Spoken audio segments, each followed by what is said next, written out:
If you have a local Google business profile, but you're not showing up and you think you should be, like for example, you filled out the listing, you have photos on it, but it's not showing up when people search for what you do locally, that's something that you need to fix. So according to Ahrefs research, 90% of consumers use Google Maps, and 46, almost half percent of all Google searches have local intent. People are looking for things in their own city. So if you're not showing up in the local pack in Google Maps, your competitors are going to get all the business. Okay, so here's 5 proven strategies that are going to help you show up better in local searches on Google. Number 1, you want to perfect your Google Business Profile GBP setup. So the primary category that you select is the number 1 most important ranking factor from Google Maps, according to Whitespark, which is an authority in the local space. You want to choose the most specific, not general, category possible. So for example, choose pizza restaurant, not restaurant.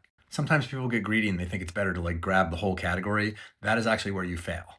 You want to add 2 to 3 secondary categories for other services that you do, and you want to complete every single field. So business description, attributes, service areas, opening date, everything.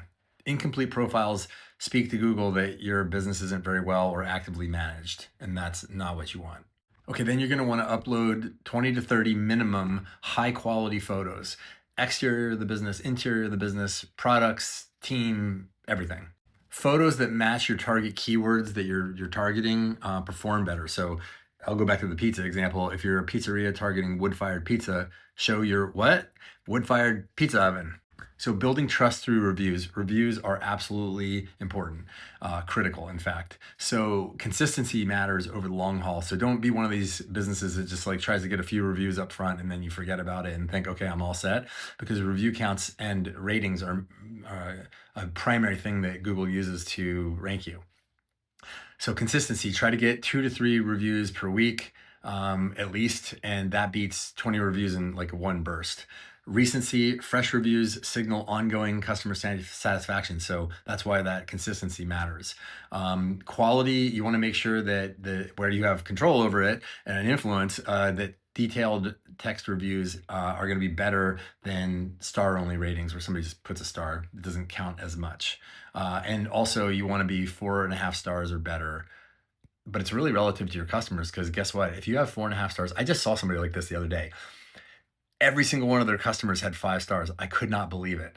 Every single one of them. It was a hypnotherapist. Every single customer. So if she had 5 or 4.5 stars, how do you think she would do? Not very well. But anyway, so it is relative to your competition. Get it as high as you can. Train your staff, your customers, your employees to ask for reviews.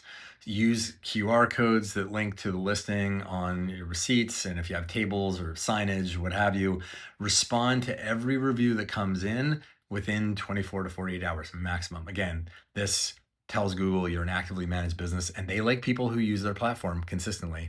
Personalize your responses when you give them. Third, optimize your website for local search. So your website reinforces your Google business profile. They have a synergistic relationship. So you want to create dedicated service pages for each offering that you have, every single offer, every product, every service, whatever it is.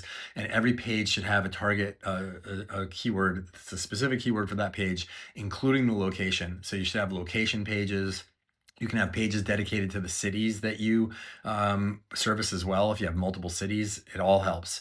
Make sure you have at least 400 to 800 words of unique content on every single one of these pages. Don't just change the names to protect the innocent, because it won't. Add local business schema markup to your homepage, which is like business name, address, phone, hours, geo coordinates. If you need help with that, let me know. There's free plugins to help you do this, by the way. And all of that helps Google understand your business better. Okay, you want to make sure that your NAP, which is name, address, phone number, matches your Google business profile. Let's include the website URL in that as well. Everything matters, even punctuation. You want to strengthen, number 4, you want to strengthen your off-site presence, off your website. So citations of your business are basically mentions on other websites. So like Yelp or Apple Maps or TripAdvisor, industry directories, things like that. The NAP needs to be consistent everywhere. Name, address, phone number, it should be identical on every one of these sites. You need to audit that and figure out if there's a problem there, because you don't get as much credit if they're not matching up. You don't want to do that. So if like one profile says 123 Main Street, don't use use 123 main ST on another. I know that you might think that that's exactly the same, but it's not. It's very literal. According to Whitespark, who I mentioned earlier, their AI search visibility data, quality citations are actually the #4 ranking factor for appearing and being cited in AI responses with AEO, AI search. Okay, so this is also important, not just for Google. You want to build local backlinks for your website. So for things like, things like joining the Chamber of Commerce in your town, we'll give you that. Sponsoring local events, partnering with nearby businesses, getting featured in local news, things like this. Try to get on like things like best of lists. So best pizza in New York, top restaurants in your area. I keep using that example, but regardless of what business you're in.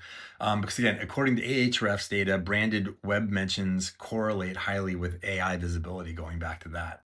Okay, number 5, monitor your rankings. So Google basically allows anyone to suggest edits to your profile. So guess what? You might have some surprises on there if you don't monitor it. Don't just ignore your Google business profile listing. It's a major, major asset of your business.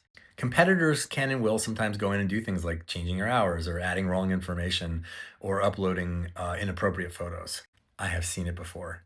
Lastly, you can use tools like Ahrefs GBP Monitor to track changes across multiple locations and get alerts when somebody edits your listing. It's a good idea.